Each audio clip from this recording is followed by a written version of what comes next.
کہاں بچھائی گئی ہیں, ان کی تعداد کتنی ہے, اس کے بارے میں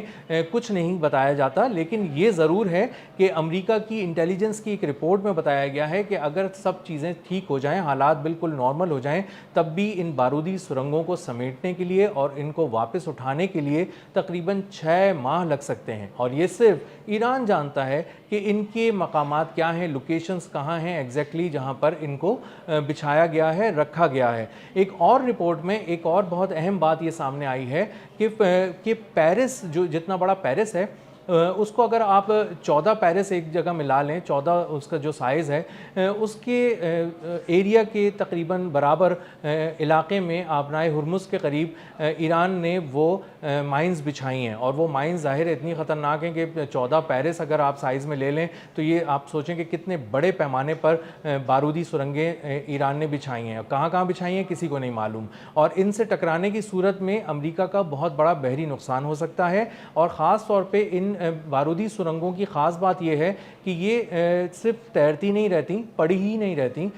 اور یہ خود سے چل کر بھی جاتی ہیں. یعنی کہ اگر ان کو بتایا جائے کہ ہدف کیا ہے تو یہ جی پی ایس سے کنیکٹڈ ہیں ان میں سے بہت ساری بارودی سرنگیں, اور وہ ایکٹیویٹ ہو جاتی ہیں, اور ان کی موٹر ایکٹیویٹ ہو کے, ایک طرح سے آپ آسان الفاظ میں سمجھیں کہ وہ جیسی ہدف کو دیکھتی ہے اس کی موٹر سٹارٹ ہو جاتی ہے, اور اس کے بعد وہ تیزی سے اس کی طرف بڑھتی ہے اور اپنے ہدف کو نشانہ بنا کر تباہ کر دیتی ہے. تو یہ ایک موونگ آبجیکٹ بھی ہے, نہ کہ صرف ایک تیرتا ہوا آبجیکٹ ہے, اور یہ اسی لیے جو امریکہ کی بحریہ کے لیے زیادہ خطرناک بھی ہے. اسی کے ساتھ ساتھ جو سمندر کی تہہ میں بچھائے ہوئے میزائل ہیں جو کہ بہت ہی خطرناک مقامات پر ایران نے لگائے ہوئے ہیں, یہ سمندر کے جس کو کہتے ہیں نا سی بیڈ کے میں ہیں, یہ سمندر کی تہہ میں ہیں, اور وہاں سے ان کو فائر کیا جائے تو یہ اپنے ہدف کی طرف تیزی سے نکل کر جاتے ہیں, اس پہ جھپٹتے ہیں, اس کو نشانہ بناتے ہیں اور اس کو تباہ کر دیتے ہیں. اور اس کا مظاہرہ ایران نے کیا اور کئی ایک بار اس کو ٹیسٹ کیا تو انہوں نے اپنی ایکوریسی 100% تک دکھائی, اور جو ہدف جس ہدف پہ اس کو بھیجا گیا وہاں سے نکلا وہ پانی کی تہہ کو, سمندر کو چیر کر, اور اس کے بعد وہ اپنے ہدف کی طرف بڑھا اور اس کی طرف جا کر اس سے ٹکرایا اور نشانہ بنا کر اسے تباہ کر دیا. اسی کے ساتھ ساتھ جو جی پی ایس جیمنگ ہے وہ ایران کا اس پہ بہت ہی کنٹرول ہے, اور سیٹلائٹ سے رابطہ کسی بھی جہاز کا کیسے کاٹنا ہے, کیسے توڑنا ہے, ایران کے ماہرین یہ بہت خوب جانتے ہیں, اور انہوں نے اس کا کئی بار مظاہرہ بھی کیا ہے اور اس کو آزما بھی چکے ہیں اور کامیابی سے آزما چکے ہیں. اب تجارتی جہازوں کے جی پی ایس جب بالکل ہی ناکارہ ہو جاتے تھے, ان کا کنیکشن ٹوٹ جاتا تھا تو وہ اندھے ہو جاتے تھے, اور تجارتی جہاز ادھر ادھر موو کرنا شروع ہو جاتے تھے, تو ان کو اندازہ ہوتا تھا کہ ہم یہاں پر بھٹکتے رہیں گے پانیوں کے اندر, اور ہمیں اس وقت رک جانا چاہیے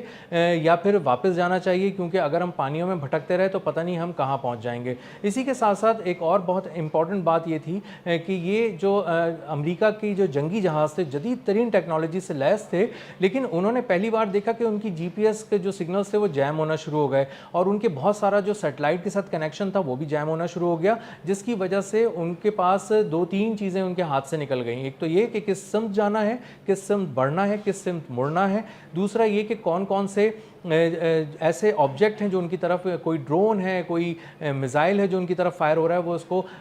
پڑھنے کے لیے ان کی جو صلاحیت تھی وہ چھین لی گئی تھی. تو یہ بہت زیادہ ورنریبل ہو گئے تھے ان کے مقام, ان کے سامنے کہ ایران کا کوئی آبجیکٹ آئے اور ان سے ٹکرا جائے. تو اس کے بعد انہیں اندازہ یہ ہوا کہ انہیں پیچھے ہٹنا چاہیے, اور انہیں یہ بات امریکی بحریہ بہت ہی اچھی طرح سمجھ چکی ہے کہ خلیج فارس میں آبنائے ہرمز کے قریب 500 کلومیٹر دور رہنا ہے ایران سے. وہاں پر ایک موت کا جال ہے جو بچھا ہوا ہے, ٹیکنالوجی کا جال ہے جو بچھا ہوا ہے, ماڈرن وارفیئر کا ایک پورا نظام ہے جو ایکٹیویٹ ہوا ہوا ہے آبنائے ہرمز کے پاس. اور اگر خلیج عمان کی طرف سے یعنی اس طرف سے کوئی آتا ہے تو بھی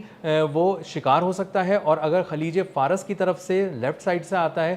تو بھی وہ بہت ہی بری طرح اس کا نشانہ بن سکتا ہے اور غرق ہو سکتا ہے. تو آبنائے ہرمز پر ایران نے اپنی گرفت بہت زیادہ مضبوط کر رکھی ہے, اور اس کی فضاؤں میں بھی ایک موت کا جال ہے, کیونکہ اس کے امریکہ کے بہت سے جو ڈرون ہیں اور طیارے ہیں وہ وہاں سے نہیں اڑ سکتے. جب اڑ رہے ہوتے ہیں تو ان کی جو کمیونیکیشن ہے وہ جیم ہو جاتی ہے, اور اس کے ڈرون غائب ہو جاتے ہیں, طیارے بھی غائب ہو جاتے ہیں. تو امریکہ کو بہت اچھی طرح اس بات کا علم ہے کہ اگر وہاں سے یہ امریکی بحری ناکہ بندی ختم نہیں کی گئی تو ایران ماڈرن وارفیئر کے کون سے نئے زاویوں کے ساتھ اس پہ حملہ کرے گا, وہ امریکہ کے لیے خود بھی ایک سرپرائز ہوں گے. اور اگر وہ کہا جا رہا ہے کہ خلیج عمان امریکہ کا قبرستان بن جائے گا تو اس میں کوئی مبالغہ نہیں ہے, اور ایران اس کی صلاحیت بہت اچھی طرح اپنے پاس رکھتا ہے. اب تک کے لیے اتنا ہی، ملتے ہیں اگلی ولاگ میں کسی نئی خبر، نئے تجزیے اور نئے زاویے کے ساتھ۔ اللہ حافظ۔